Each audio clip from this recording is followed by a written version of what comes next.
পাথরের চোখটা খুলে বার করে ফেলল।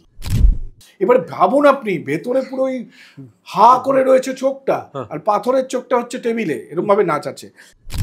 কংগ্রেসের জমানাতে দেখা গেল যে কানা অজিতকে কন্ট্রাক্টরি, সরকারি কন্ট্রাক্টরের একটা লাইসেন্স দেওয়া হলো। কন্ট্রাক্টরি তো তখন কম্পিটিশন ছিল। আসলে আপনি ভালো কাজ করুন আর মন্দ কাজ করে বিখ্যাত হন, যাই হন না কেন, প্রতিভা কিন্তু আপনার লাগবে, বুঝলেন?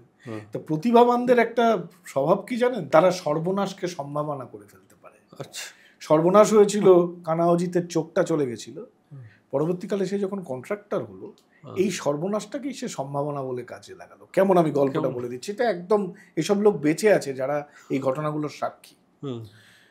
তিনি গভর্নমেন্ট কন্ট্রাক্টর, এই কন্ট্রাক্টগুলো ডিল করেন সরকারি ইঞ্জিনিয়াররা। তা কানা অজিতের স্ত্রী, তার নামে ছিল কন্ট্রাক্টরি ব্যবসা। স্ত্রী যেতেন, স্ত্রী গিয়ে ফাইলপত্র জমা করলেন, এবার স্বমহিমায় হাজির হতেন কানা অজিত। স্যার, আমাকে একটু এই কন্ট্রাক্টটা, হ্যাঁ করে দেবো, ঠিক আছে, সময় আছে, সময় করে দেবো, যেমন কথা বলে আর কি।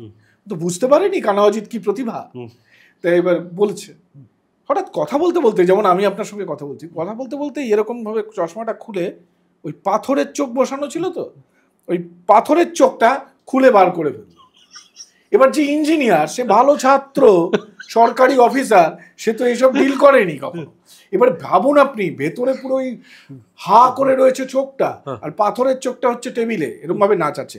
হ্যাঁ, তাহলে আপনি কন্ট্রাক্টটা কবের মধ্যে ছাড়ছেন, আমাকে যদি একটু সময়টা বলেন। হ্যাঁ, আমি ছেড়ে দেবো অজিত বাবু, আপনি প্লিজ চলে যান, আমি দ্রুত ফাইল ছেড়ে দিচ্ছি।